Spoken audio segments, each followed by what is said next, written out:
我只是睡觉没打呼噜，管家王妈就以为我又在房间里做伤害自己的事，吓得她赶紧派人联系少爷和江医生，她自己拿备用钥匙哆嗦着开门。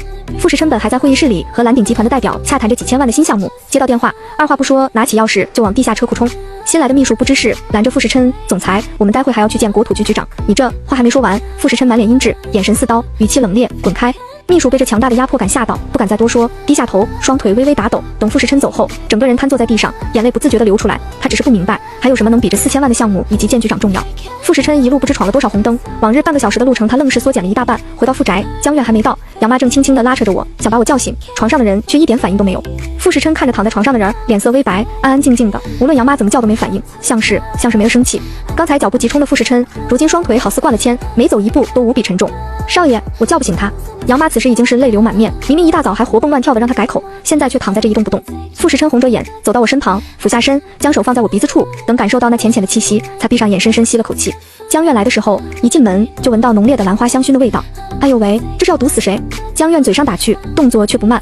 傅时琛一听就听出他话里的意思，刚才慌了神到没注意，现在一嗅，整个房间充斥着兰花香薰浓烈的味道。兰花无毒，可这气味摆明是被人用特殊的手法加重了本身的味道，再用其他的香薰来掺和掩盖。对气味不敏感的人当然闻不出，况且兰花香薰本就不适合放在室内，这一点常用香薰的人不会不知道。傅时琛微眯着眼，浑身透着一股杀气。我喜欢香薰，所以他找了国内有名的制香大师，一年开了上千万的工资，只为了能给我单独制造出好的香薰。按理说制香师应该不会做这种蠢事，毕竟这是不经查，一查就能查到他头上，何况傅时琛的手段他也是了解的，除非他不要命了，那只有一点可能，就是别人送的。傅时琛脑子里浮现过一个人影，抬眼看向江苑，江苑领悟他的意思，微微点头，看来有人要倒霉喽。我醒来的时候就看到一群人围着我，江苑也在，我十分好奇地问发生了什么，可傅时琛的样子就不像是会告诉我。我也不纠结，什么都好，傅时琛一定会处理好的。有没有觉得哪里不舒服？有些头晕。我伸出手求抱抱。傅时琛好似已经习惯我突如其来的亲昵，顺势将我搂进怀里，我怕自己摔了，双腿盘住他的腰，将小脑袋倚靠在傅时琛肩上。我饿了，睡了太久，什么也没吃，当然会饿。我这就去给小姐做些爱吃的。杨妈止住泪，看着少夫人愿意主动黏着少爷，心里一阵欣慰。傅时琛向杨妈点点头，抱着我，给我顺了顺有些乱的头发。江苑觉得自己就是个工具人，用完就变成透明人，没一个人理他。拜托，他一天内来回跑了傅宅2人，就没人关心一下自己的死活吗？我嘟着嘴，扭过头，朝着杨妈假装抱怨：“是少夫人啦。”闻言，杨妈发出愉悦的笑声：“好，是少夫人。”我害羞地埋到傅时琛怀里，啊，太不好意思了。傅时琛嘴角微微勾起，抱着我转身下楼。虽然没有看到傅时琛的反应，但我知道他一定是高兴的。我在傅时琛耳旁俏皮的嘿嘿一笑，然后用力在傅时琛的侧脸留下一吻。江苑看着眼前的情况，捂住鼻子，加快步伐越过我们俩，不看不闻，爱情的腐臭气息就攻击不到他。杨妈给我煮了10几道菜，都是些我爱吃。我看着一大桌川菜，向杨妈道了声谢。前世我不喜欢傅时琛，连带着对他身边的人都冷眼相待。杨妈日日照顾我饮食起居，受到的委屈定是不少，可杨妈依旧拿我当亲生女儿一样对待，我的所有喜好都记得清清楚楚。我是傅时琛抱下楼的，没穿鞋，赖在傅时琛身上不愿离开。傅时琛拿我没办法，任着我来。我觉得不穿鞋是个好习惯，得保持。江苑瞧着这2人，饭是吃不下去了，随便扒拉2口就走了。慢点吃，傅时琛目光一直在我脸上，大概是真的饿了。我狼吞虎咽，腮帮子鼓鼓的，与平时的清冷模样不一样。从前的我，从不在他面前表达任何的喜悦，哪怕今天的菜其实异常的对我胃口，我也是细嚼慢咽，一言不发，仅仅吃一些就离开，不和他说一句话。有时候傅时琛在想，这样将我锁在身旁是不是真的不对？我不悲不喜，像个木偶人，一点点将傅时琛推向痛苦的深渊。这2天，傅时琛几乎没合眼，他害怕一觉醒来，一切又会变成原来的样子。我还是极其的讨厌他，还是要拼命的逃离他。如果是梦，希望可以永远醒不来。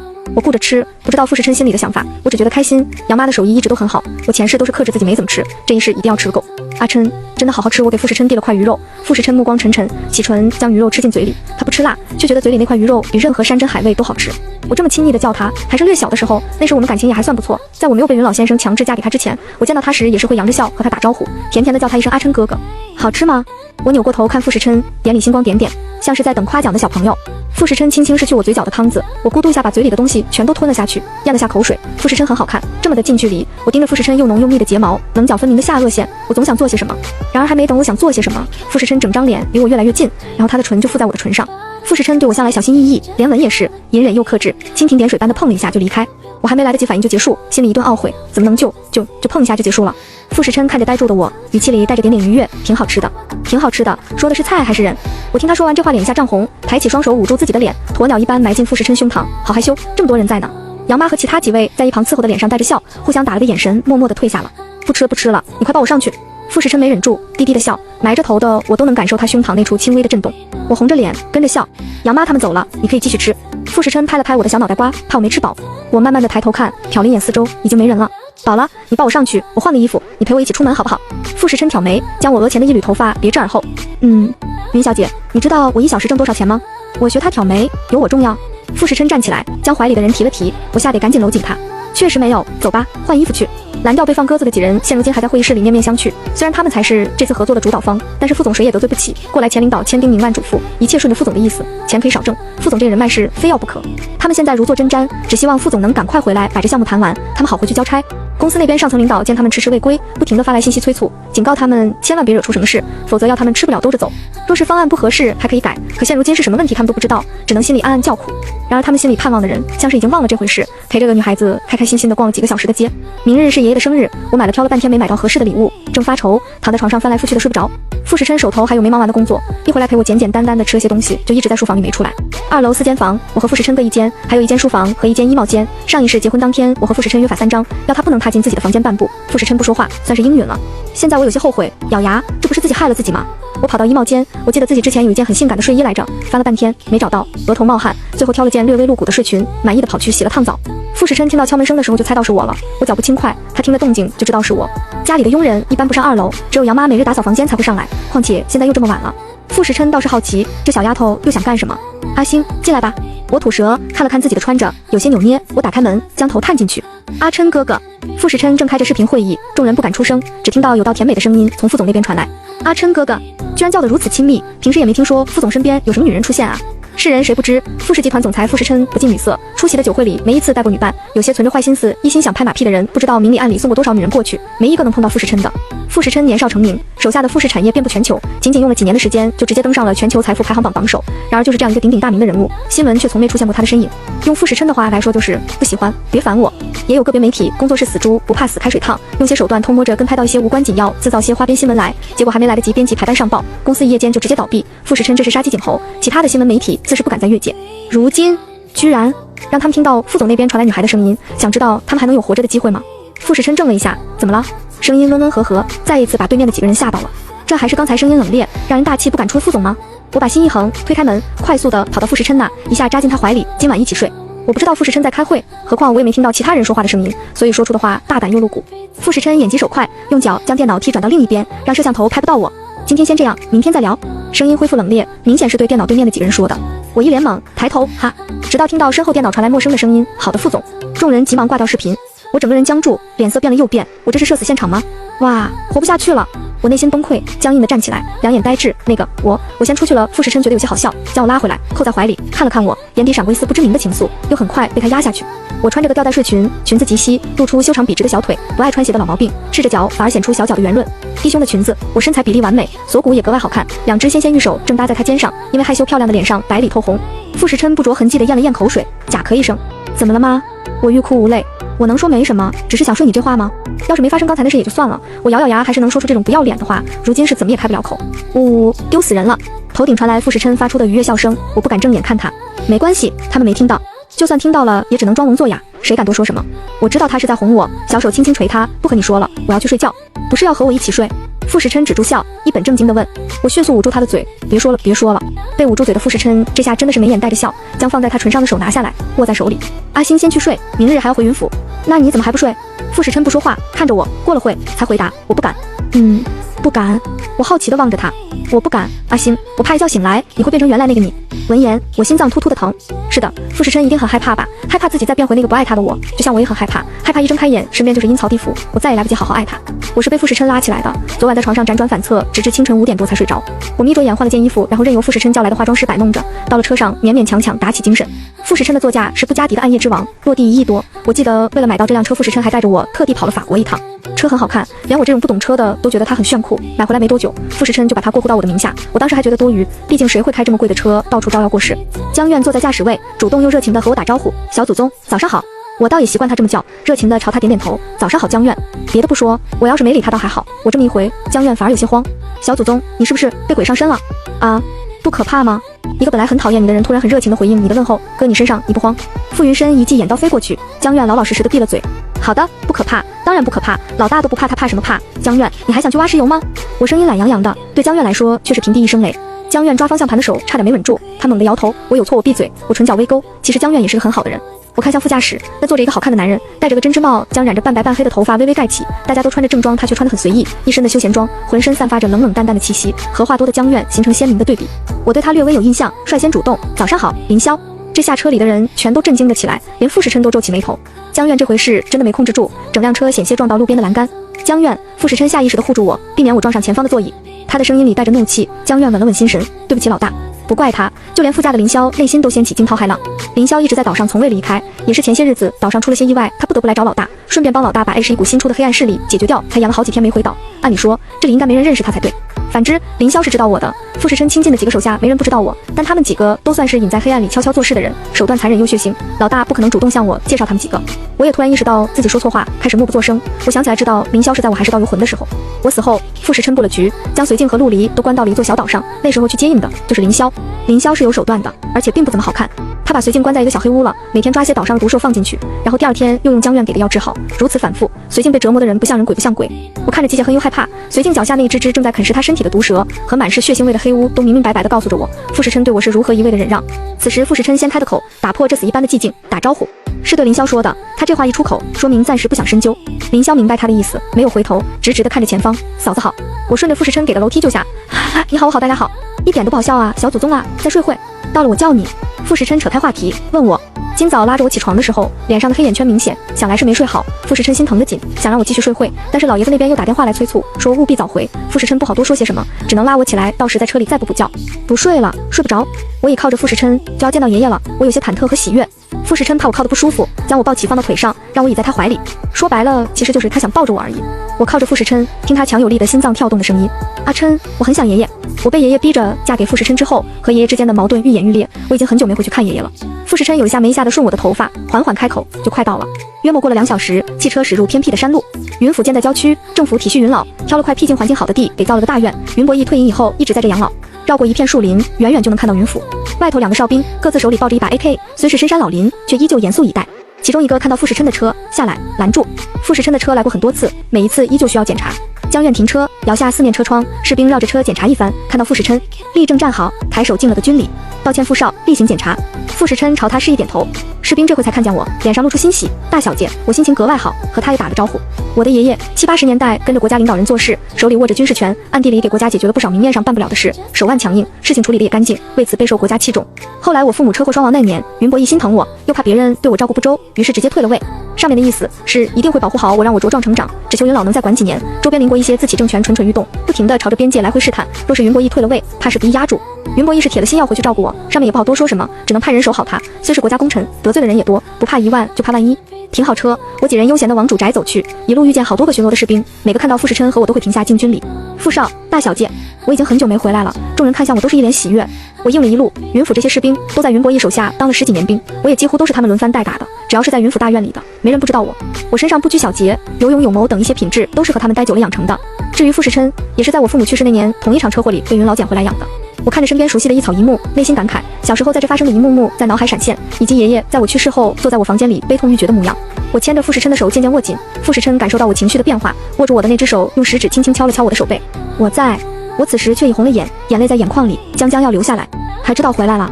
傅世琛的车刚到院外，就有人跑着通知到云伯义这里，说是大小姐也跟着回来了。正在花园里逗鸟的云伯义赶紧放下手里的东西，打理自己一番，坐在客厅等着。没想到等了半晌也没见人来，云伯义向身边的刘管事吐槽，一帮年轻人腿脚还没我一个老头利索。刘管事笑着，云老嘴硬心软，这是等不及要看到大小姐。许是太久没回来，正逛着呢。云伯义听到这话，气不打一处来，他还知道太久没回来呀。我们出去迎迎。刘管家也是了解云伯义的，试探性的问道。不去。云伯义板着脸，坐得笔直。没一会，真等不及了，站起身来朝外走。刘管事笑着摇了摇头，跟在他身后。云伯义一出主院门，就看到我和傅世琛手牵着手，心里微微一软，嘴里说的话倒还是像生气的语气。我听到爷爷的声音，这下眼泪彻底没控制住，放开傅世琛的手，上前抱住云伯义。爷爷，我回来了。声音里带着浓浓的哭腔。云伯义这下端不住了，缓缓地拍着我的背。哭什么哭？我云家子孙怎能轻易掉眼泪？我越哭越大声，嘴里念叨着知道错了。身后的傅世琛听我哭成这样，心里发疼，巴不得上前把人抢回来放进怀里安慰。好了好了，爷爷不怪你。云伯义也心疼呐，赶紧哄着。我慢慢止住泪，爷爷，阿星以后会懂事听话的。云博义以为我在傅时琛那受了委屈，白了他一眼，继续安慰着我，放他娘的狗屁，我云博义的孙女需要懂事吗？你爱怎么闹怎么闹，烂摊子爷爷给你收拾。我这下破涕为笑，我站好，朝着爷爷身后的刘管事微微鞠躬，刘叔，好久不见。刘管事也是欣慰，给我递过一块手帕，回来就好，回来就好，云府上上下下都很想你。我擦了擦泪，扭头问傅时琛，阿琛，我们在爷爷这住几天好不好？傅时琛点头，好。云博义的60大寿没叫什么人，礼物却是源源不断的来。如今国家上面一些重要位置上，大多都是云博义以前带过的兵。云老的提拔之恩没齿难忘，虽是没受到邀请，也知道云老不是个爱热闹的人，懂事的不打扰，派人送一些礼物。我拆开那些送进来的礼物，都是些极其名贵的画作或者玉石，令人大开眼界。我摇了摇傅时琛的手，阿琛，我们还没买礼物呢。傅时琛指住我拆礼物的手，我叫人送过来了。那我们 AA 吧。我笑着问他，我就知道傅时琛那么尊重我的爷爷，怎么会空手来祝寿？挺贵的。傅时琛打趣着，我给你打欠条，如何还？傅时琛将我拉进怀里，抵着我的额头，笑着问，等我老公给我零花钱我就还你。四下无人，我说完踮起脚亲了亲傅时琛。傅时琛将我整个人抱起来，坐到一旁，看着我微微红肿的眼，我不缺钱。那你想要什么？想要什么？阿星都能给吗？都能给。傅时琛听完我的回答，轻轻吻了一下我的额头。我还以为这样就结束了，然而傅时琛的唇却一点点吻到我眼睛上，依旧是轻轻的、缓缓的，两边眼睛都来回吻了一下。过了会，感受到傅时琛的离开，我睁开眼看他，就这样，就这样。我眼里闪过金光，继续问，那你再吻2下，我还想要别的。良好的氛围就这样被我这句话破坏掉。傅时琛扬起好看的笑，我的都是你的，嘿嘿，很好，这个回答我很满意。最近怎么这么爱哭？傅时琛打探着。我被迫嫁给他的时候，嘴唇都快咬出血了，也没掉一滴眼泪。甚至有一次，傅时琛被对手暗算，他抱着我整个人从车上滚下来，没护好，我身上到处是擦伤，疼得昏迷过去，醒来也依旧没哭。明明应该是一个被大家捧在手心里长大的娇气小姑娘，却是倔得很。傅时琛记得我醒来的第一句话就是，傅时琛，报仇了吗？是了，我龇牙必报。除了在嫁给他这件事上受尽委屈，还没什么人能让我忍气吞声。大概觉得太对不起你和爷爷。说到这个，我满含歉意。阿星，爷爷说的对，你作为云家长孙，傅时琛的妻子，不能唯唯诺诺，在我这里，你永远没错。我此刻觉得自己爱哭，还不是因为傅时琛总说些让人难以承受的话。我抬头想吻他，却被一声咳嗽制止。嗨嗨，江苑手捂着嘴，眼神乱瞟。妈呀，为什么自己偏偏要这个时候出现？傅时琛像是欲求不满地瞪着他，美人献吻没得到，当然不满。江苑后背冒汗。那个云老先生叫你们过去。江苑说完，拔腿就跑。我俩走到庭院的时候，已经十分热闹了，大家手里拿着酒，四处走动敬酒聊天。虽然没叫什么人，但是光云府这些士兵都有百十来号人，云博义拿这些人都当兄弟，今天算是云府自家人庆祝，大家敞开了喝，肆无忌惮。我和傅时琛刚坐下，就被许多个轮流来敬酒，傅时琛替我挡着，替酒自罚3杯，他面不改色的喝了一轮又一轮。稍晚些，我也喝了几杯，有些上头，酒精的作用下有些放肆，跟着其他人一起玩起了军营游戏。傅时琛对那些人倒也放心，只时不时的用余光看看我。此时刘管事将还要过来敬酒的人拦着，江苑和凌霄正襟危坐，听着云老先生和老大交谈。事情处理得怎么样？云博义开口，一脸威严，顺利。最近 A 市可不大太平。凌霄听他说完，接过话，解决的差不多，是些 S 国混进来的恐怖分子，缴了些重型机枪。云博义点头，沉思半刻，海关向来管得严，能把重型机枪带进来，恐怕不简单。要是上头没人帮忙打掩护，怕是不会那么轻易就能带着枪支混进来。再查，处理得太干净，没什么眉目。江苑说道。云博义不再言语。傅时琛给他倒了杯茶，云博义端起，喝了一口，放下，目光落在不远处的我身上。看好阿星。傅时琛目光同样落在那个巧笑嫣然的女孩身上。江苑和凌霄同时回答，竭尽全力。我知道你们都是阿琛的得力帮手，做事情干净利落，不讲人情，但是涉及阿星，千万要以他的安全为主。老师放心，阿星不会有事的。傅时琛信誓旦旦，云博义这下放心了，他是自己最得意的学生，能力不在话下，定能说到做到。我醒来的时候已经是第2天清晨，昨晚玩到最后喝多了，整个人飘飘忽忽的，也不知道有没有闹什么丑事。我看着沙发上的毯子，突然有点气不打一处来，自己都喝多了，又睡一个屋，傅时琛真的就能坐怀不乱？还是自己对他来说没什么魅力？哪怕抱着我一起睡，什么事都不干也行，怎么能去睡沙发呢？我简单的洗漱好，吃早餐的时候也没见他们几个，问了下其他人，说是都到庭院里晨练了。我出去的时候就看到那样的场景，几个人轮流比试，江苑学医，身手却也不错，和傅时琛打几个来回，被一个漂亮的过肩摔之后直接认怂，然后龇牙咧嘴的瘫坐在一旁的草地上，揉着刚才被傅时琛攻击过的地方。凌霄身手比江苑好很多，习惯近战，缠着傅时琛企图攻击他的弱点。傅时琛也不是吃素的，正脱开，回了几拳，一脚踹到凌霄肩上，凌霄整个人倒地。凌霄喘着粗气，老大还没使全劲，不然他可就不是指导下这么简单。云博义看着手痒，上前想要跟着傅时琛过几招，然而傅时琛却是硬扛他的打，一点不还手。我看不下去，着急的大喊：“爷爷，你欺负小孩！”云博义这才停下来，瞪着我，果然孙女养大了，胳膊肘往外拐。说什么呢？他自己不还手的，阿琛哥哥那是尊重你，你倒好，拳拳到肉呀！你帮谁呢你？不是你老公你当然不心疼，现在把他当老公了。以前不是恨得牙痒痒的吗？以前是以前，现在是现在，总之就是你不对。两个人像急了小孩吵架，刘管事习以为常，上前去拦。老爷虽然心疼大小姐，但是也从不谦让，凡是意见不统一时，都喜欢和我来场争执，输了气得吹胡子瞪眼，赢了看大小姐不开心又得去哄，如此反复，从来没变。傅时琛把我拉到一旁，说着没关系，我气不打一处来，还在意着他睡沙发也不和我说这件事，抓起傅时琛的手嗷呜一口就往上咬。傅时琛不知道我为何赌气，任由我咬，我没舍得使力，他也不疼。狗崽子，大早上火气那么大。云博一骂我，这次回来好不容易看到我肯接受傅时琛了，现如今这情况，看来依旧是感情不够深。几人哪里懂我真正生气的原因，胡乱猜测着。晚一些，傅时琛派人送的礼物终于到了，是一副象棋。虽是一副象棋，却不简单。我一眼望去，就看出来那是顶级海南黄花梨制造的。黄花梨位居世界最贵5大名木之首，在木材界有很大的名气。这种木材一般生长在海拔350米以下的山坡上，其生长成材的速度十分缓慢，花纹也好看，极具收藏价值，不是有钱就能买到。看这一副棋盘，约重5-6斤，棋格线是用黄金镶上去，棋子上的字也是用黄金打造，看上去高调奢华有内涵。云博义素来喜欢下棋，看到这一副棋盘，笑得合不拢嘴，带着刘管事直奔书房下棋，对其他人也不管不顾了。晚些凌霄要走，江苑开车送他。傅时琛一开始答应了我要留下来多住几天，打了个电话把事情都往后推了推。此时仅剩下傅时琛和我还在气头上，不理他。越过傅时琛就要回偏院，我自己住的那个房间。傅时琛这下不认着我来，从后面加快步伐，把人拽到怀里。我道歉，错哪了？傅时琛确实不知道自己错在哪，难道错在自己任由老师打他？不应该呀，如果他还手伤着老爷子了，那现在估计就不是生气这么简单了。傅时琛你糊弄人，我气急。傅时琛觉得现在他们之间像是闹矛盾的小情侣，心里有些欢喜，以至于嘴角都带着笑。总之是做错了。傅时琛一边说一边低头吻我的后颈，认错态度极其良好。我挣脱不开，感受他落下来密密麻麻的细吻，更恼了。别亲我，睡都不愿一起睡，亲我干嘛？傅时琛顿了顿，发笑，笑声愈加明显，搂着我的手笑到微微颤抖。他大概明白我闹脾气的原因了。傅时琛假装委屈，不是你不让我和你睡的，结婚的时候约法3章过了，没有我亲自下令，他哪敢逾越？昨晚我喝多了，他抱回房，我就那样在他怀里作乱，嘟着嘴不停念叨着要阿琛亲亲，是个正常人都把持不住。天知道他一晚上照顾我以外洗了多少次冷水澡，到头来原来还是自己错了。后来傅时琛耐耐心心的哄着，说下次再也不这样了，才把我哄好。又在云府住了几日，软玉在怀，傅时琛倒想着一辈子就这样好了。云博义将我们送到大院门口，叮嘱着时常回来，我认认真真的点头。江苑去忙一些重要的事，没来得及回来接我俩。云博义派人送他们一辆军用路虎，车牌号为京 V02888。京都首长座驾，开到市区，明眼人一看，赶紧避让。京都首长座驾，这车可了不得，没想到有生之年居然能看到这类车。听着前方的人讨论，随静赶紧探头出去看，看到那熟悉的车以及车上腻在一起的人，随静的牙都要咬碎了。他之前也坐过这辆车，跟着我回爷爷家的时候，我不愿跟着傅时琛一起，于是云老头专程派了这辆车来回接送我们回家。没想到这车居然这么有排面。想到这，随静颇有些得意，转头朝着那两个还在喋喋不休的公子哥嘲笑道：井底之蛙，连这车都没见过，我都坐过好几回。两个本还在讨论的人停下来，上下对随静打量一番，然后哄堂大笑。哈，就你一个给我端茶倒水的，他是做了什么晴天白日梦？随静气急，看了看自己服侍生的装扮，恼怒的扯开领带，将手里的抹布扔进一旁的垃圾桶。前几天和我闹了矛盾，没了经济来源，以往他只要没钱都会向我伸手拿，我这一方面也大方，偶尔还会直接把我的黑卡拿给他刷，以至于随静花钱大手大脚，也从没想着去工作，有时去钓些有钱的油腻大叔也能得到不少钱。现如今我对他是不理不睬，圈里那票人对他也都玩腻了，他连房租水电都交不起，只能来打工。随静越想越生气，心想都怪云婉星那个废物，莫名其妙的和他唱反调。陆离那边见他和我的这种状态，甚至连见都不肯见他一面，都给我等着，等老娘有朝一日翻了身，让你们吃不了兜着走。傅时琛和我刚下车，一眼就看到站在傅宅门口熟悉的身影，是陆离。傅时琛的好心情荡然全无，有些慌张的去拉我。这些日子傅时琛总在骗自己，我一定是放弃陆离了才愿靠近他。现在陆离的出现，他不敢确定我还会不会坚定的选择他。万一最后我还是放不下陆离呢？我看着站在那里装作一脸深情的望着我的男人，行为举止令人作呕。阿琛，你先进去。我安慰性的拍了拍傅时琛拉着我的手，我能感受到傅时琛的紧张。阿星，傅时琛皱眉，我想吃杨妈做的菜了，你进去让杨妈做好等我，我一会就好。真的吗？真的还会回来吗？傅时琛的眼神里带着浓浓的不可置信。相信我。我推了推他拉着我越来越紧的手。傅时琛放开我，进傅宅。和陆离擦肩而过的时候，他余光看到陆离脸上的冷嘲热讽，以及陆离用微乎其微的声音向他说道：手下败将。傅时琛僵住，不说话，径直离开。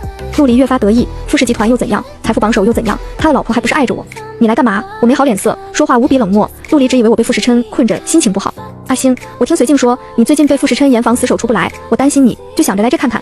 你算老几来看我？陆离有些错愕。随静说我像是变了个人，他来的时候还做好了心理准备，没想到真的那么离谱。阿星，是不是我太久没主动找你生气了？你要知道，我家里大大小小的事还等着我处理，我不可能老是陪着你。陆先生这话说的有趣，谁会期待一个王八犊子来看自己？云婉星向来顺着他的，我突然这么说话，陆离心里极其不高兴。云婉星，你知道我爸妈都喜欢温柔贤惠的女孩子，你这么说话进我家门是有一定难度的。我倒没发现这人原来这么恶心，我上一世那么喜欢他，一定是被猪油蒙了心。关老子屁事！陆离这下真的生气了，恨不得给我一巴掌，等日后结婚了得好好整治一番。陆离无言以对的抬头，无意间发现一个高挺的身影出现在傅宅2楼的某处，想必一定是傅时琛在看着我们。陆离扬起邪恶的笑，将我一把扯进他怀里。看到这一幕的傅时琛紧握着拳头，一拳砸到落地窗上，力道之大，连厚厚的玻璃都出现了一丝裂痕。陆离用了力，我挣扎不开，气恼，放开我！阿星，别闹了，你乖一点，我还是愿意带你走的。陆离心里逐渐猖狂，看到没有傅时琛，只要我愿意，你老婆都是我的。我眯着眼，蓄力抬腿，用力顶在陆离的分身处。啊！陆离一阵吃痛，放开紧紧箍住我的手。这会儿换我喜笑颜开，我断定傅时琛肯定在2楼看着我。我扬手向傅时琛的位置打了招呼，像是在炫耀。阿琛，你看我厉害吗？傅时琛此时心里恨不得将陆离千刀万剐，想着陆离再不放开我，他不介意直接冲下去将他打个稀碎，哪怕我到时怪他，他线下也要这么做。结果还没来得及将这想法落实，就看到下面那一幕。傅时琛突然觉得，其实心里的窒息感也没那么强烈了。我这一顶是下了狠力，陆离吃痛的捂着那个位置，瘫坐在地上，额头冒出大颗大颗的汗。突然一片黑影笼罩下来，陆离抬头看，傅时琛不知何时已经站到他旁边了。疼！傅时琛这话问得异常讽刺。云婉星，我去你！陆离没机会骂完，傅时琛却是一脚将他踹飞，挪出7米远。傅时琛好歹是练家子，这力比我不知大了多少倍。肩膀的疼痛已经大过下身，陆离整个人躺在地上，嘴里发出痛苦的呻吟。傅时琛浑身散发着怒意，他走进陆离，一脚踩上他受伤的那个位置。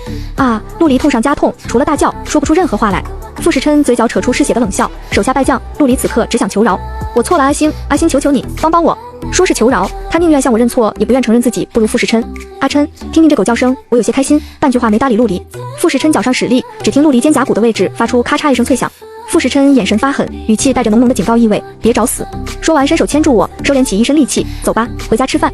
此时没了刚才见到陆离的心慌，这是我给的底气。陆离有气无力，他怀疑自己的肩胛骨已经断裂，估摸着是连车都开不了。陆离有些不死心，阿星，求求你送我去趟医院。陆先生，我们可不熟。我头也不回。陆离闻言不再求我，我现如今突然这样对他，一点往日恩情也不看，他再怎么求也没用。陆离用自己仅剩的骄傲，艰难地掏出手机，拨打了120，报了个准确的地址。可是傅时琛早已把他的骄傲踩进地里。医院那边接到电话，正想出车，突然院长那边传来指示，不准出动任何救护车前往南丰路。南丰路不就是刚才打来求救电话给的位置吗？几人不敢忤逆院长的指示，比起一个陌生人，保住自己的工作还更重要一些。天塌下来也还有院长顶着，自己怕什么？就这样，陆离躺在地上，过去了几个小时，救护车都没到，打好些个电话，最后都不了了之。陆离面露凶狠，一定是傅时琛在背后搞的鬼。他慢慢爬起来，忍着剧痛。傅宅地处富人区，没什么出租车，从这里出去到外面10几公里，他只能一步步走出去。每走一步，陆离越发坚定，这个仇他一定要报。晚饭过后，傅时琛牵着我沿着小区里的人工河散步。阿琛，你会好奇吗？好奇什么？我突然变得这么奇怪。傅时琛沉默半晌，没回答。出门的时候不知道夜里的风这么刺骨。傅时琛脱下西服披到我身上，重要吗？对傅时琛来说，其实一点都不重要。阿星，只要最后是你，对我来说，过程就举无轻重。傅时琛牵着我的手，手掌的温度比他的西装还要暖人。月亮好好看。我抬头看着皎皎明月，没再继续那个话题。没错，对我来说也一样，最后只要是和傅时琛在一起就好了，无论我从哪里来，受过什么苦。傅时琛突然将我转过来，瞬间附上我的唇，这个吻深情又热烈，不再是克制和隐忍，像是要把我融进他的骨血里。热吻绵长，我险些喘不上气。傅时琛吻完我，轻轻帮我擦拭唇上染上的口水。傅太太，你比月亮好看。第2日清晨，我是在傅时琛的房间里醒来的。我昨晚好似醉在那个吻里，后来死活要缠着和傅时琛一起睡。傅时琛的电话铃声响个不停，我有些烦躁，不能睡到自然醒，真的是人生一大悲惨之事。傅时琛抬手帮我捂住耳朵，另一只手拿过手机直接关机。怀里的人似乎已经不开心了，身子来回扭着。傅时琛低声地哄着我，轻声细语地说些好听话，直到我再次睡着才翻身起床。稍晚些，我坐在饭桌前，安安静静地等着傅时琛。我不说话，面无表情，把玩着手机。我给傅时琛发了1天的消息，傅时琛都没回，说不生气是假的。杨妈几人在一旁跟着等，大气不敢出。他出门前有交代什么吗？少爷只说让我准备早点等少夫人起床。杨妈当然知道我说的他指的是谁，接过话。我不明所以，昨晚还好好的，出门也都还记得让人给自己准备早餐，怎么会一下午一点消息都没有？傅时琛在忙，每日还是会给我发消息嘱咐1日3餐要按时吃。杨妈，你把江苑的电话发给我。杨妈赶紧掏出手机，看到屏幕上的花边新闻推送，身子一僵，然后哗啦删掉，找到江苑的号码报给我。电话拨出去，音乐铃响了2分钟，没人接。我不信邪，带着点生气继续拨，大概拨到第3次的时候，终于接通了。谁？江苑冰冷的怒意透过电话传来。江苑，阿琛和你在一起吗？江苑听到我的声音，怒火攻心，直接挂掉。我听着电话那头传来嘟嘟的声音，不死心又拨了回去。这次更漫长了，江苑像是故意的。我依旧面无表情，打开短信编辑了几个字，然后点击发送。没一会，江苑的电话就打回来了。云婉星，你真他喵的心狠手辣，咬牙切齿的声音。我不接话，有屁快放，老子忙得很。江苑对我的态度算是极其恶劣。他在哪？公司。得到想要的回答，我不再言语，挂电话的速度比江苑还快。拿车钥匙给我，少夫人，不然还是等。话没说完就被我打断了。去拿车钥匙给我。我觉得自己一刻也等不了，我倒要看看到底发生了什么。重活一世，我只想要傅时琛，无论什么来阻挡。神挡杀神，佛挡杀佛。杨妈想劝，看我坚持，最后还是去拿了钥匙，站在门口看着少夫人扬长而去。想起刚才推送的新闻，叹了口气。你说说，这都是些什么事？两个人好不容易培养起一些感情，现在这情况可如何是好？我油门踩到底，过程中差点撞好几辆车。到了傅氏集团，车都没停好，径直就要进去找傅时琛。小姐，请问有什么能帮到您的吗？大堂接待前台将我拦住。我找傅时琛。前台看我身着昂贵，化着淡妆，脸上没什么表情，虽是如此，浑身却透着一股钟灵毓秀的气质，和往日那些前来胡闹的女子不同。前台看我面熟，又想不起来在哪见过，礼貌地问：“请问小姐可有预约？”预约当然是没有。他在几楼？答非所问，前台自是不敢随便放我进去。抱歉，没有预约是见不到总裁。我有些无可奈何，我没来过复试，硬闯也不一定能找到他。我打电话给傅时琛，依旧没人接，转而打给江苑。江苑骂骂咧咧的，又不敢不下来。哟，还要当面来嘲笑才行吗？江苑见到我的第一句话就话里带刺。前台看是江医生亲自来接，有点诧异，也不敢再阻拦。我走着走着，听着江苑在我身后一堆的冷嘲热讽，停下脚步。我不知道发生什么事了，但是江苑，你再这么说我，傅时琛知道了，舌头都给你拔下来。江苑不再说话，心间冒出一丝冷意。30几层，电梯快到时，江苑才再次开口：“云婉星，你放过老大吧。”想都别想。电梯抵达，江苑说有事还要处理就走了。我看着那紧闭的总裁办公室门口，抿唇。我过去敲门，敲了2下，没反应，又敲了2下，还是没有。我深吸一口气，尝试自己开门，门把手一扭，没锁。刚打开一条缝，背后有什么东西径直朝门口砸来，狠狠地撞到门边，发出巨大声响。东西差一点点就砸到我，我不敢想，这个力道要是砸在我身上岂不是滚？整个办公室散落一地的文件，好几个花瓶都被打碎了，一片狼藉。门口的我闻到浓浓的烟草味，皱眉。傅时琛低着头，嘴里叼着烟，夕阳的光从他身后打过来，整个人显得落寞不已。阿琛，我开口。傅时琛肉眼可见的身子一僵，有些慌忙地将嘴里的烟按灭，起身朝着我走来。对不起，我不知道是你。傅时琛声音沙哑，拉住我的手臂，上下打量一番，确认刚才有没有砸到我。我没事。傅时琛点点头，抱起我往座椅上放，里面玻璃碎片一堆，他怕伤着我。你怎么了？没事。鬼才信没事。我缠着傅时琛，看来硬问肯定问不出什么。不许抽烟。好，记住了。我余光瞥见角落里破碎的手机，心里微微诧异，到底是什么能让傅时琛这样冷静的人暴躁到这个地步？是因为我吗？我这么问，傅时琛想大抵我是没看到今天的新闻，我能处理好。傅时琛摆明了不想我知道，我可没那么好糊弄。此时傅时琛的电脑屏幕亮起来，我一眼看去，一个熟悉的名字，发过来的消息是人跑了。木盒。我凤眸微闭，上前就要查看。傅时琛眼疾手快地拦住我，将笔记本电脑迅速地合起来。阿星，别看，语气里带着请求。你让开。傅时琛擒着我的手腕，不让我有机会碰到电脑。我能处理好。他重复着刚才的话，我抬眼看他，带着强硬，也重复刚才的话。你让开。傅时琛与我僵持着，没一会自己先败下阵来，叹了口气。他松开我，眼底一片猩红，转过身不再看我。我打开电脑，打开网页，果然就看到了与自己相关的热搜话题：云博义孙女云婉星与陆氏公子哥陆离欢爱视频被爆出。云婉星的微博：云博义对国家做了哪些贡献？云博义为孙女退位值得吗？我嘴角扯出一丝冷笑，点开第一个热搜，一些模棱两可的截图，视频大概已经被漠河清掉了，一路看下来只剩些画质模糊的图片。饶是如此，我还是能一眼认出图片里自己的模样。我关掉网页，打开傅时琛与漠河的对话框，来办公室，然后扭头看着背对我的傅时琛，咬牙：傅时琛，你他喵的就是个蠢蛋！我随手拿起手边的文件砸向他，力气不小。傅时琛僵着身子，不回头，一言不发。我这下倒有些心疼，上前手轻轻扯了扯他的衣角。不是我。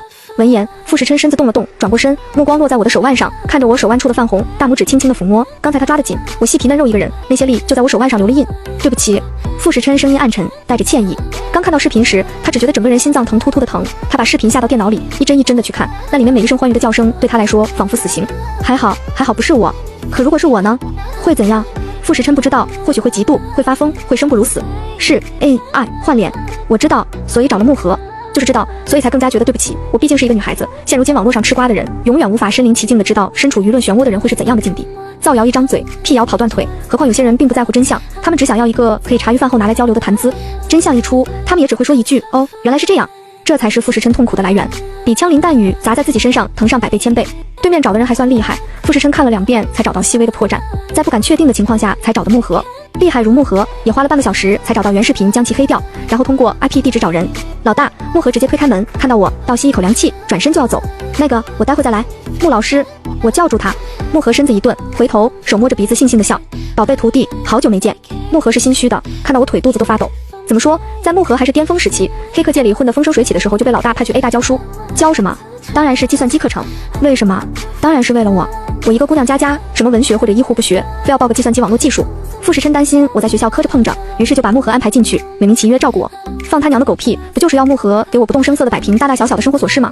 磕着碰着，这就更好笑了。木盒觉得老大确实是不了解我，我摆明一个混世大魔王，我不把别人磕着碰着木盒就感谢上苍了。总之因为这个，木盒总是有意无意的刁难我，别人的课题作业都是4、5个人组队一起完成，我永远都是一个人，而且还是最难的那一个课题。只是没想到我这人也有点能力，一个人做课题也比其他组别完成的快，并且完成的好。木盒一开始看我是从头发丝开始就不顺眼，后来就像捡到宝了，时常待在一起去黑一些高难度的安全系统，成就感加倍。后来我知道他是老大的人，就直接断了戏，没再联系。那之后我也就是偶尔，有时候时不时的攻击他的电脑系统，离谱的是都成功了。木盒有苦难言，傅时琛的注意力停在宝贝2个字上，看向木盒的目光淡漠无情。木盒只觉得这2人他都惹不起，身子抖了抖，给自己打气，加油，我可以。木盒在一片狼藉里随便找了个地坐下，想起他来这个要紧事。地址在市中心一家刚开张不久的网吧，人流量大，不好锁定。根据 IP 地址也只能锁定具体位置，锁定不到人。那人临走时给电脑装了木马病毒，木盒去到的时候，电脑基本是已经报废了。查监控了吗？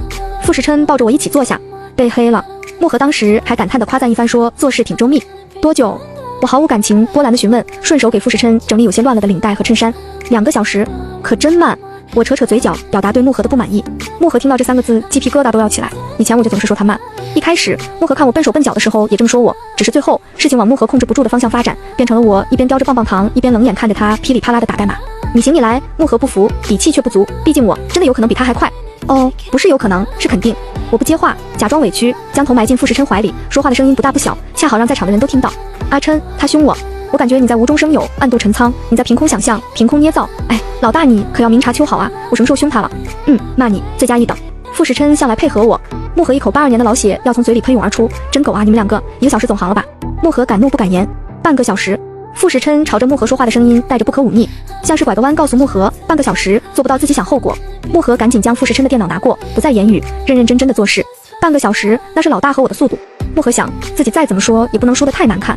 其实把监控恢复并没有什么大用，网吧人来人往，你不知道到底是坐在那台电脑前的哪一个人发了那些视频，这完全属于大海捞针。发视频的人也是有技术的，他如果设置的是定时发布，那么要找到他无疑是难上加难。查一查最近陆离的动向。傅时琛有意无意的提醒我，挑眉扎陆离，只要查出他最近见过哪些人，有没有和网吧里的任何一个人重合，那就算是有点眉头。我吧唧一口亲在傅时琛脸上，阿琛真聪明。傅时琛倒享受我这份讨好。正在敲代码的木盒无语凝噎，我搁着拼命干活，你俩搁那使劲造狗粮呢。正想着，江苑推门而来，看到木盒，脸上一阵欣喜，小呵呵。江苑内心雀跃，哇，终于来了个人给他分担工作了。闭嘴，小你大爷小，嘿嘿。小呵呵脾气还是那么暴躁。江苑自动挨着木盒坐下，看了一眼电脑，最近陆离见过的人我都查好了，现在发给你。江苑的动作还算快，从我来内会到现在就已经将事情做完。傅时琛低头问我，阿星，借你手机用用。我不假思索地掏出手机递给他，然后起身，我去给木盒帮忙。傅时琛手搭在我腰上，将我往回拉，可以听。我露出好看的笑，又仰头亲了傅时琛一口，有这句话就可以了。不听，我想去给木盒搭把手。傅时琛不再拦我，看我走到木盒身边，一脸认真的和木盒讨论，遂拿起手机拨了通电话。片刻，木盒将监控恢复，我眼睛死死盯着屏幕，人太多，这么一个个看还是需要很久的时间。我将电脑接过，把江苑给的人像输入同一台电脑里，数据结合，用人脸识别或许快一些。果然，没一会就排查到一个人。这人是谁？陆离3天前见了一个不知名记者，我现在就去查一下他。木盒随即起身，不敢耽误。小和和，我和你一起。江苑紧随其后，生怕晚一步他就要一个人留在这里受尽折磨。我舒了口气，此时恶意蔓延，看向傅时琛。还在打电话的傅时琛似乎感受到我的目光，抬头对上我带着温和的双眸。傅时琛简单的交代了2句，挂掉，走向我。怎么啦？饿了。我叫人送些吃的上来。想吃鱼？好。傅时琛找来秘书清理办公室，又吩咐买些鱼粥和小菜。将菜送来的秘书小心翼翼地偷看着躺在沙发上慵慵懒懒的女人。总裁坐我旁边，将我扶起坐好，先是自己尝了一口粥的温度，大概是觉得适合，接着盛了一碗递到我面前。苏丽新来复试没几天，上次被总裁吓哭以后，看到总裁沉着的脸，总觉得毛骨悚然，今天更甚。线下去看他对一个女孩子款语温言，不由得好奇起来。这女生很漂亮，清新脱俗的模样，比苏黎在手机上见过的任何明星都好看，眉眼干净，让人看着舒适却又不敢亲近。和总裁真的很配，苏黎觉得。他初进入复试的时候，看到傅时琛就觉得得是什么样的人才能配上这般好看的人。我比网上爆出的照片漂亮，如果苏黎没看错的话，眼前的女孩应该就是今天爆炸性新闻的女主角。怪不得今天的总裁那样暴怒，像吞了滔天怒火的怪兽。喜欢的人陷入那样的丑闻里，任谁都难以接受。苏黎将东西上完，默默地退了出去。我正大快朵颐，此时手机响了，我瞟了一眼，是爷爷，赶忙擦了擦手，那边傅时琛却率先接起。老师，爷爷气愤的声音，我坐在一旁都能听到。爷爷这电话摆明不是打给我的，大抵是联系不到傅时琛，才试着联系我。再处理了，今天处理好，甘愿领罚。对不起老师，我听不下去了。高傲如傅时琛，我看不得他如此卑微的认错。我抢过手机，爷爷，阿琛会处理好的。这孙女已经彻彻底底的向着傅时琛那小子了。云博义气急，处理好，他就不该让这种事发生。不是什么事都可以把控得到的，关于你的所有事他都必须把控好。我叹气，爷爷在我身上确实是有他自己的执着，我明白他也是为了我好，随即换了个角度谈。对不起爷爷，让你蒙羞了。突转的画风，云博义噎住，不好再指责什么，说的什么屁话。爷爷为国一生英勇无畏，最后却因为我成为别人的谈资。我在乎这个狗娘养的东西，爷爷我在乎的是你的名誉。你一个姑娘家受这种委屈，我云博义不会轻易就让这件事过去的。狗娘养的东西，爷爷你是在骂你自己吗？我还没来得及再说些什么，云博义那边率先挂了电话。傅时琛地上一块已经剔了骨的鱼肉，我一口吃进嘴里。和爷爷吵架了？没有吵，我只是不想他怪你。瞧我爱吃。傅时琛继续不紧不慢地给鱼肉挑刺。我确实有错。我一口吞下嘴里的鱼肉，抱住他的手臂，小脸在上面蹭了蹭，像只小猫咪。没有，你就是没有。傅时琛心软得一塌糊涂，也不拆穿我是真的撒娇，还是只是想用他的西装擦嘴。坏事做完，我嘴角带着一丝笑。傅时琛心下一动，就要去吻我，我猜测到他的目的，笑着躲开，不让他亲。傅时琛跟着笑。木禾和江苑进来的时候就看到这一幕，僵在那里不知如何是好。木禾给江苑使个眼色，快，你先打破这种尴尬。江苑摇头，上次他就打扰过一次，老大那个要杀人眼神，他记忆犹新，你当我虎啊？两人不知道如何是好。傅时琛抓着我一记深吻，然后将面颊红红的我藏在身后，说吧。他们开门那一瞬间，傅时琛就知道了，情至浓时，当然是先不理会。人抓到了，确实是陆离。木禾当下开口，证据证实了自己的想法。傅时琛心下暗暗起了杀意，已经收集好了。江苑接话，木禾去抓人的时候，他就将陆离和那个记者见面的所有店铺里的监控都拷贝了一份，又暗自将通话内容调出来保存好。现在就看老大要怎么处理了。天良王破，我的声音从傅时琛的身后传来。木禾没听懂什么意思。天良王破，最近网上很热门的梗，即天凉了，让王氏集团破产吧的缩略形式。傅时琛却是破天荒的知道其中的意思，勾唇，夜深了，让陆氏集团沦为阶下囚吧。所以陆氏那边，木禾去收网。木禾闻言觉得浑身干劲十足，有趣，他就喜欢看那些人自食恶果，跪在他脚边求饶。江苑脸上也带着笑，用肩膀推了推木禾，一起吧，我也想看。江苑等人离开，苏黎再试一下送进来一个新手机。等人都走了之后，我好奇地问，收网？傅时琛假咳一声，有些心虚，拿起我没喝完的粥，假装进食。我去挠他的痒痒肉，傅时琛忍着痒意，不动声色地继续喝粥。我瞧他不肯说，哼了一声，拿起手机下载微博。我以前闲着有空的时候也会刷刷微博，后来不怎么玩的时候卸载了。微博的时效性很强，我想去看看舆论的风向成什么样。今天貌似还有人在挖我的微博。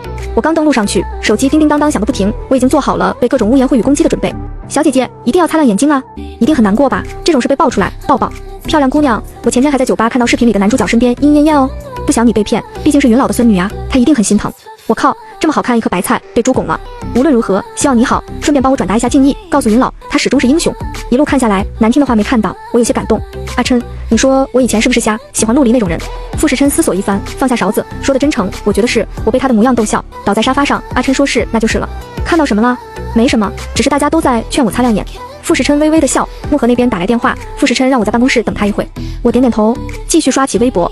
我的粉丝数越来越多，我看着不停上涨的数字，有些得意的想去搜傅时琛，想看看这个在外人眼里冷漠不讲人情的微博是怎样的。结果看到傅时琛的粉丝数时，吓得差点从沙发上掉下来，6000多万，比我不知多了多少倍。我点进去，他最近的微博动态还是在2个月前，是一张他随手拍的满天繁星的照片，没配任何文字，定位是在塞尔维亚。下面10几万的评论，人气比一些当红明星还高。我继续往下滑，全是他在不同国家拍的不同的星星的照片。我挑了一条转赞评论最多的点进去看，那是傅时琛第一次回复下面的留言，傅好看，你很喜欢星星啊？我觉得有些好笑，他的粉丝好像都叫他傅好看。傅时琛简单的回了4个字，很喜欢。下面生一片。我突然想起，傅时琛上一世在我目前自尽的时候，就是叫我星星。不知道是不是我点开自己的编辑页面，谣言止于智者，当事人不是我，已走司法程序。顺便一说，已结婚，是自己很喜欢的人。然后手动艾特了傅时琛。正巧傅时琛回来，看到我躺在沙发上，满脸笑意的看着手机。夜意渐浓，傅时琛拿了张毯子，他走近我，将毯子披在我身上，有些好奇的想知道我在看什么，笑成这样。回家吗？事情处理的差不多，晚一些就能够解决好。傅时琛的心情稍微缓过来一些，想回家，想和我待在满是我味道的地方，想和我一起睡，看我在他怀里胡言乱语，然后一觉到天明。我利索的坐好，伸出双手抱抱。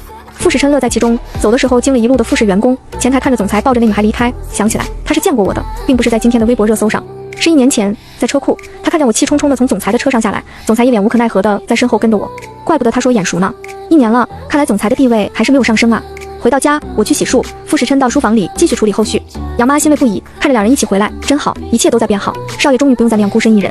等我舒舒服服的洗好澡出来，傅时琛已经从书房回到房间，在浴室门口等着我。我觉得傅时琛的眼睛里似有银河，星光点点，令人沉溺。干嘛用这种眼神看我？拜托别这样看我，容易让人兽性大发好不好？傅时琛不答，将我拥进怀里，接过浴巾给我擦拭湿漉漉的头发，动作轻柔，我心脏一通乱跳。是自己很喜欢的人。我不知道，我发的那条微博已经越过其他高热度八卦新闻，现如今已经是热榜第1，话题后是一个深红的豹子。我想他应该是看到我微博了，有点害羞啊，就是很喜欢的人啊。语毕，傅时琛的唇已经附上来，炙热又浓烈，我伸出手搂住他，迎接这份热情。稍晚些，傅时琛上微博做了回应，放了张结婚证书的照片，其他几张都是今天江苑收集来的证据。配文：站在他这边，听他讲，为他撑腰。木禾在背后暗箱操作，将这条微博的热度推送到前所未有的高度，刷些营销号，再慢慢给陆离自导自演诬陷国家英雄孙女，这话题加热度。几乎不到半小时，网友开始集体讨伐陆家股票出现崩塌苗头，所有与之合作的合作方都开始做公关文。陆离被源源不断打来的电话弄得心烦意躁，家门口已经开始聚集各方媒体。明明他做的天衣无缝，监控和通话记录都被他删得干干净净。他今晚本来打算将那个记者送出国，想想简直万事俱备，只要能让我和傅时琛受辱，他不介意自己是视频里的男主角。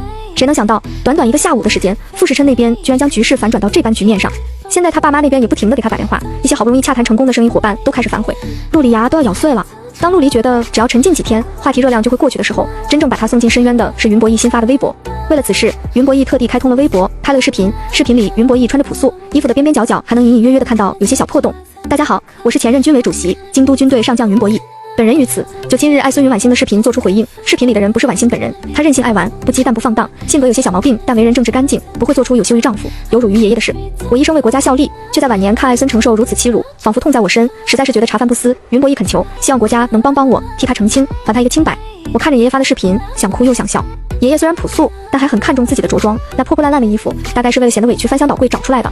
傅时琛在一旁看着，着实是想夸赞一下老师的演技。1刻钟前，他给云老发了信息，希望他能趁着热度出现，帮我解释一番，将热度最大化，然后让所有人都知道今早那个花边新闻是个假消息。这是给我澄清最好的方法。谁成想，云老这视频力度等同于直接给陆离判了死刑。微博开始将所有关于我与陆离有关的话题全都屏蔽掉，把偏激的营销号直接封号。现在，所有有影响力的媒体公众号都开始为云博弈发文，对陆家公子陆离口诛笔伐，表示不能让英雄寒了心。京都总局开始连夜动手调查此事，上头已经下了文件，要求一定要彻查清楚。此时，陆离已经偷偷从公寓逃出，联系到今晚将要出海的船只，希望能偷渡成功。江苑把今天收集到的证据转交给执法方，木河将陆家背地里做的所有有被人道的证据与文件一同交上去。陆家当然不能只毁了陆离一个人，老大的意思是，所有陆家人跟着陆离一起，从明日起开始享受暗无天日的日子。我眉欢眼笑，早早睡去。傅时琛放轻脚步，移至阳台，等着最后的消息。果然没一会，傅时琛的电话响起。老大，那个记者怎么处理？傅时琛凛若冰霜，留给执法局。傅时琛的目标可不是这种小虾小将，把人给执法局那边，让他们也好向上头交代，总要有人来评名分。陆离已经坐上偷渡的船了，那就好。傅时琛露出一丝嗜血的笑，贪生怕死就好，这才是他想要的。明日天一亮，陆离这个人将彻彻底底的消失在众人眼前，只要傅时琛不想，他就永远见不到太阳。那边安源挂掉傅时琛的电话，又按了一串熟悉的号码，拨通，语音咬钩，该收网了。林霄淡漠地应了一声，将手里最后一块生肉扔出去。巨笼里的老虎张着血盆大口，一口吞下，随后发出震耳的咆哮，表达出不满。这一点点肉还不够他塞牙缝。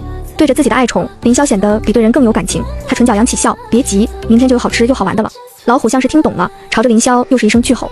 而陆家没过半会，已经被警方重重包围，2支武装部队持着枪把守着。陆家老爷嘴唇发白，完了，一切全完了。看着阵仗，他走私军火的事情看来已是败露。都他妈的怪那个混账玩意，惹谁不好，非要惹傅时琛。陆老爷此时恨不得把陆离千刀万剐。仅一夜之间，陆家在京都轰然倒塌。陆氏总裁因走私军火被判处无期徒刑及没收全部财产，陆氏总裁夫人因开设地下赌场被抓，陆氏一家全都锒铛入狱。本以为只是个花边新闻，没想到居然牵扯出如此大的案件来。看到这个结果，网友纷纷拍手称快。陆朗不服，在法庭上拼命挣脱，嘴里大喊冤枉。他仓库里的那些东西根本不至于判罚到无期徒刑的地步，这明明就是有人勾结法官，故意陷害。然而无论他怎么挣扎，都已经是一锤定音的事。云博弈这边正悠闲地逗着笼里的鹦鹉，听着身后刘叔传达的消息，满意的点点头，已经按着计划走了。无期徒刑？云博弈问。无期徒刑。这一大早心情确实愉悦，可惜了那批新买来的武器，据说杀伤力挺强，下面兄弟还没能试试手。刘叔感叹。找傅时琛那小子报账。云博弈满不在乎。傅时琛一直在做陆家的调查，这点云博弈是知道的。陆朗仓库里的那点东西，当然不至于判个无期，顶多3、4年。云博弈大动干戈的下场，怎么可能让陆朗这么好过？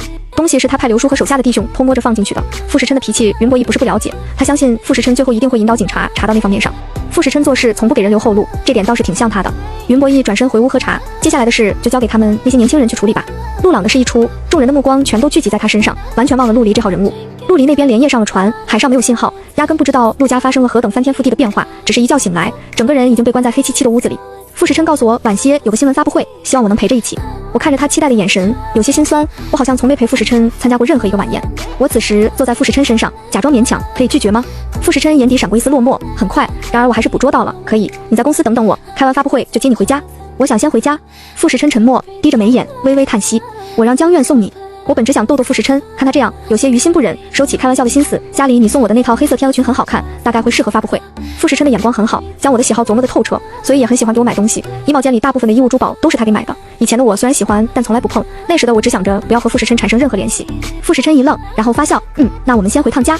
我今日穿着随意，在家里躺着没事干跑来粘着傅时琛，不来还好，一来傅时琛所有的心思都在我身上，怕我饿着，怕我无聊，怕我待着就不开心。于是乎某个总裁总是在开会的间隙跑回办公室看看他的太太，只有看完了才能安心的继续回去开会。我和傅时琛回家换了套衣服，时间上来不及，我简简单单的化了个淡妆。发布会开在傅氏名下一家最豪华的酒店，外围已经被记者围得水泄不通。这是傅时琛第一次主动召开发布会，连带着昨天新闻的女主角，这恐怕又是一个新的爆炸性娱乐卖点。傅时琛的作家暗夜之王刚刚露头，所有的长枪短炮纷纷向着这边袭来，一时间闪光灯发出的亮光恍如白昼。江苑停好车，木盒正要下车给后座的傅时琛和我开门。傅时琛示意木盒等一下，然后解开领带。我不解，傅时琛慢条斯理地将领带系在我眼上。闪光灯太刺眼了，你会不习惯。最后是傅时琛将我抱着下车的。众记者蜂拥向前，所有的摄像头全都聚焦在我们身上。傅时琛将我乱拱的脑袋按住。木盒忽然觉得老大确实没有夸张，这闪光灯快把自己这双钛合金狗眼给闪瞎了。云小姐这是怎么了？记者的提问中规中矩，可内心独白却是骚气的问题谁不想问啊？可这是傅时琛啊，谁敢问啊？吃了雄心豹子胆吗？傅时琛不答，大步向酒店里走去。云小姐，方便露下脸吗？后面不知道哪个不怕死的大声喊道。他们这些小报记者进不去酒店，只能靠在外面拍些照片，问些无关紧要的问题来获得一手资源。隔着一层薄薄的领带，我依旧感受到这壮大的场面。我玩心再起，用手捂住双眼的位置，怕领带掉下来，朝着刚才声音的来处大声的回：“我老公说不可以。”于是人潮涌动，快门声源源不断的响起。发布会其实只邀请了一家主流媒体，记者是京都最有影响力的鱼。傅时琛简单的公布了已婚的消息，着重的介绍了我，因为是现场直播，我已经摘掉领带，乖乖巧巧的坐在傅时琛身旁。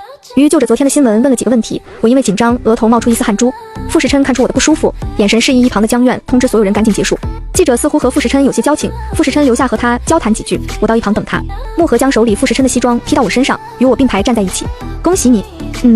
我有些不明白他的意思。恭喜你，回头是岸了。木盒第一次这么正经的和我说话，以前一直都是3分调侃7分揶揄。我大概明白他指的是陆离那件事。其实你们早就在背后暗自给陆离下饵了吧？木盒没想到我会这么问，内心慌张。我接着说，陆郎走私军火也是因为你们的引导，不然他一个没有背景的暴发户，怎么会有机会接触到那方面的人物？我越说越让木盒害怕。从陆离出现开始，从我开始表现出对陆离的好感开始，那时候阿琛就已经开始下套了。我信誓旦旦，木盒不接话。我说的一点没错，从陆离见有见无的靠近开始，老大就已经开始布局了。老大城府之深，怎么可能会轻易让人抢走我？就算没有昨天那件事，也会有其他的导火索让陆离毫无退路可言。只是不知道这些我是怎么看出来的。看木盒不说话，我知道自己都说对了。我一开始也不敢想，如果真的是这样，傅时琛到底是花了多少心思想要把陆离从我身边赶走？可是当陆家一夜之间的破败，在总结前世我和陆离在一起之后经历的重重困难，就不难看出，其实一切都在傅时琛的掌控之中。哟呵，居然变聪明了！木盒又恢复到以往的态度，打着哈哈。我没深究，耸耸肩，那我以前有多笨？像是脑袋被驴踢了。我还没来得及发火，江苑不知道从哪里冒出来，小和和，你这不是侮辱驴？老大的能力在你我之上。昨天的视频，我们俩一眼就能看出是 AI 换脸，他看了2遍都不敢确定，还要找我来，这你就要知道你自己在他心里的地位有多深。因为重视，所以不敢轻易断言。江苑默默腹诽，对，就是有这种多金、帅气又爱你的人，你不要，非要去喜欢那个叫什么龟孙陆离的，你不是脑袋被驴踢了，就是被门夹了。说的好像在理，我不反驳。外面的记者依旧将酒店门口堵得水泄不通，傅时琛几人换了条秘密通道。上了车，我自动粘到傅时琛怀里，东蹭蹭西蹭蹭，最后在脖子明显的一块区域用力一咬，傅时琛闷哼一声。我看着那一点点红起来的吻痕，心中满意，不理会傅时琛玩起手机。傅时琛甜言软语的问我怎么了，得不到一丝回复。半晌，我看许久都没到家，有些疑惑。我们去哪？傅时琛看我终于开口说话，将我整个人转过来，面对面，好通过我的表情来揣测发生了什么。去找外公外婆。我身子僵直，然后赶紧用手来回去擦刚才故意制造在傅时琛脖子上的吻痕。快来个人告诉我，有什么方法能将老公脖子上的吻痕在5分钟之内消灭掉？我欲哭无泪，这不是自作孽不可活吗？我带着怨气的拳头砸向傅时琛。你怎么不早说？傅时琛挑眉，我不知道你突然兽性大发。我的外公外婆向来注重礼仪，思想又有些刻板，小时候每次到外婆家，我都会被训得老老实实，站有站相，吃有吃相。只是好像已经很久没有见到外公外婆了。在爸妈去世以后，简直屈指可数。我害怕。傅时琛似乎很喜欢我乌漆墨黑的长发，拿在手里把玩。有我在。我撇嘴，你再顶个屁用，外公外婆又不会训你。此话一出，我霎时觉得不妥，然而说出去的话就如泼出去的水，收不回来。我是说，傅时琛抢过话语权，一脸沉痛的模样，仿佛伤至骨髓。是了，我就是个外人，没人在乎，也没人疼。我脸色大变，赶紧捂住他的嘴。说什么呢？我在乎呀，我心疼，对不起。我只顾着担心傅时琛，没注意到他眼里得逞的笑意。副驾驶的木盒摇摇头，刚夸完你聪明，不顶用。